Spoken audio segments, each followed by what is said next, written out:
Hi, welcome back to Outdoor Gear and Skills. I just want to do a quick video. It actually has stopped raining. I've got a little bit of blue sky, as you can see, and thought this would be a great time to get out there and do a quick video on the 55-gallon drums. If you saw my other video from a few months back, I moved these out of what I call my barn area. Right over here, I've got a studio and then kind of a barn area where it's just dirt floor with a sliding barn door and then a covered wood pile. So that's what I call my barn. I had my 55-gallon drums in there full of filtered water. And you know, these are great when you think that 55 gallons, we tried to have one of these per person of our kids that were living in the household. And I drink about a gallon of water a day. I really kind of, push through that. Most people don't do that. But at 55 gallons, that's going to get you almost 2 months with water. Now, I always considered this my clean drinking water. I've done gray water and other things like soda bottles or juice bottles where I didn't really care if it got, semi-contaminated with, I don't know, whatever they're called, the PTEs or whatever from the plastic bottles that you aren't supposed to drink. Because that was going to be for bathing, washing, flushing the toilet, different things like that. So I really don't care. This I want to keep clean. The IBCs, they barely fit right into my barn.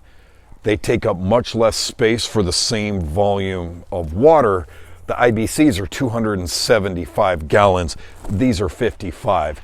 And so I just can't get these many in a short space. There are different things if you go to Pinterest or if you just go Google it where you can tilt these on their side. Sometimes they're filtered down one into the other.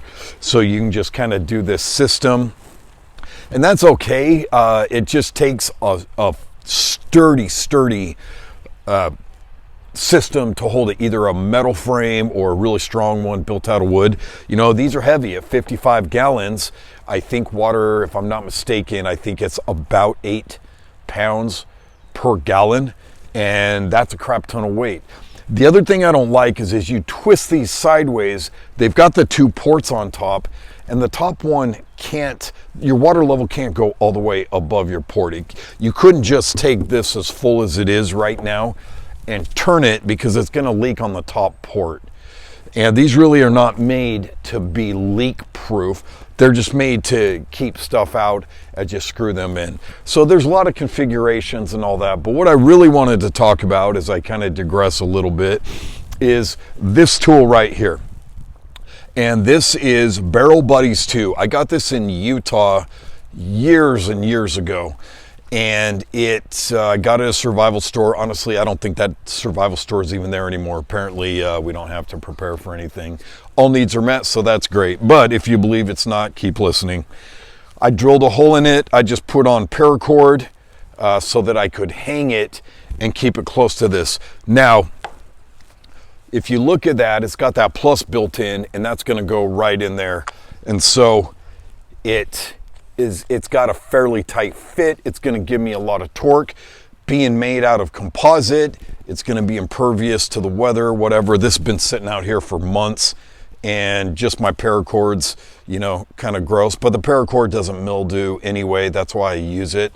So it's really good. That gives you a lot of leverage for this. So I have put one of these lids on here kind of tight just to show. So when you put it on, as I just crank it, then that's going to come all the way off. Now, I think, there we are right there. So I'm going to put that on. I'm going to tighten it up a little bit. I think when I bought this, I want to say it was somewhere around $8 or $9. They're not expensive. You can go check it out on Amazon. I'm going to put that on kind of tight. If you do not have one of these, if you don't want to get one, you lose it, whatever, you can use channel locks. Now, I am a huge fan of channel locks. This one, as you can see, it's fairly big. I actually carry this in one of my backpacks. I know it's kind of big. This is such a good tool. I can get so much torque on this for doing things that I couldn't possibly unscrew by hand. Clearly, if you look at me, I'm huge. I'm so strong. but I just can't crank things off by hand. That'll be really tight. The size, you know, being so big like this, I can get in there and do a lot of things. So I need that mechanical advantage, obviously, my huge strength and stature notwithstanding. And so I use that. You can actually use this channel lock to fit in here. Now I am going to struggle with this a little bit. This is not perfect, but it does work better than most hand tools to pop one of these open. So what I do is get it, you know, somewhere in there, and I'm going to fit it. What I'm looking to do is not drop that. I need to go a little bit wider. I'm going to try and fit it in there like that, and I'm going to twist it. So I did put this on kind of tight. I'm going to tell you right now, this is not perfect, so I am going to struggle with this a little bit, but I just want to show you, you know, as I put that on, that I can lock that in and twist it. So it wasn't that bad, but it certainly wasn't as easy as this. So you want to keep these as tight as you can, just to keep them, you know, keep contaminants and things out of it. So this tool, definitely preferable. Barrel Buddies 2, that's going to be the next best thing. I have not found, like I said, another hand tool that can be used to get those off. I carry a Leatherman. I didn't throw a belt on yet, so I don't have it with me. It's my Leatherman PST2.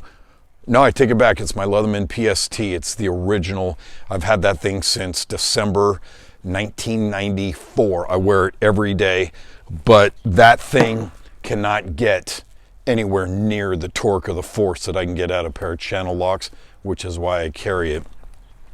I would love to hear what your water storage solutions are, what you do if you use these, if you have another system, if you have different tools for taking care of these. As always, thanks for watching Outdoor Gear and Skills, and we'll see you out there.